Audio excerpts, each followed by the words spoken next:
Welcome to echoes of my soul. So இந்த லைஃப்பில் எதுவுமே பெர்மனெண்ட் கிடையாது.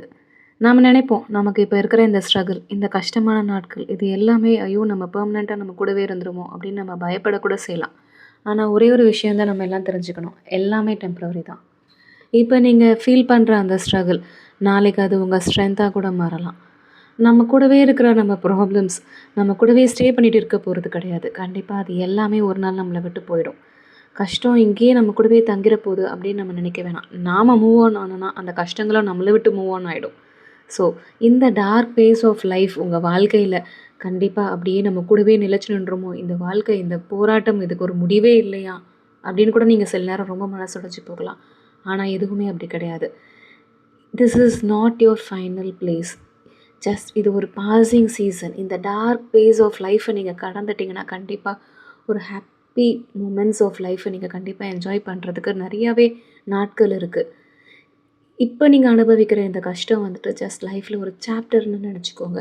ஜஸ்ட் ஒரு பேஜ், ஒரு புக்கில் இருக்கிற ஒரு பேஜ். அந்த பேஜை நீங்கள் திருப்பிட்டிங்கன்னா கண்டிப்பாக நெக்ஸ்ட் பேஜ் கலர்ஃபுல்லாக ஹாப்பியாக எந்த பிரச்சனையும் இல்லாமல் இருக்கலாம். அதுக்கு நீங்கள் இந்த சாப்டரில் கற்றுக்கிற அந்த பாடங்களை எடுத்துகிட்டு போங்க. இன்றைக்கி நீங்கள் விடுற கண்ணீர், உங்களுடைய கஷ்டம், உங்களுடைய ரிஜெக்ஷன்ஸ், உங்களுக்கான டிலேஸ், உங்களுடைய வாழ்க்கையில் எதுவுமே நேரத்துக்கு நடக்க மாட்டேங்குது, எனக்கு எதுவும் நடக்க மாட்டேங்குதுன்னு கூட நீங்கள் வருத்தப்படலாம்.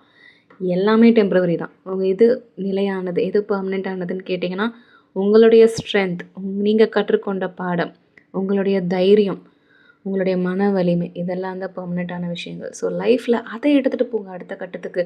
உங்களை நீங்களே பனிஷ் பண்ணிக்காதீங்க. அவ்வளோதான், நம்ம முடிஞ்சு போச்சு, நம்ம வாழ்க்கையே அவ்வளோதான் அப்படின்னு உடஞ்சி மட்டும் உட்காந்துடாதீங்க. Move on with life, change with life and grow with life. இந்த பேஸ் கூட ஒரு நாளைக்கு உங்களுக்கு நினைவில் கூட இல்லாமல் மறந்து போகலாம். ஏன்னா டைம் ஹீல்ஸ் எவ்ரி திங். நீங்கள் வாழ்க்கையில் எவ்வளவோ இடங்களுக்கு போய் வளர்ந்து நிற்கிறப்ப நாமளாக இப்படி உடஞ்சி போய் உட்காந்துருந்தோம், நாமளாக இப்படி இருட்டு ரூமில் கதவை மூடிக்கிட்டு அழுதுட்டு இருந்தோம். இந்த டார்க் பேஸ் ஆஃப் லைஃப்பை நீங்கள் கடந்துட்டிங்கன்னா எல்லாமே முடிஞ்சு போயிடுச்சு. ஸோ கண்டிப்பாக அந்த மாதிரி ஒரு நாள் உங்களுக்கு வரும். நம்பிக்கையோடு நீங்கள் இருங்க. அதற்கான உழைப்பையும் கண்டிப்பாக போடுங்க. ஸோ இந்த மாதிரி உங்களுடைய இன்னர் வாய்ஸை நீங்கள் கேட்கணுன்னா மறந்துடாமல் எக்கோஸ் ஆஃப் மை சோல் சேனலை சப்ஸ்கிரைப் பண்ணிக்கோங்க. Thank you friends. பாய்.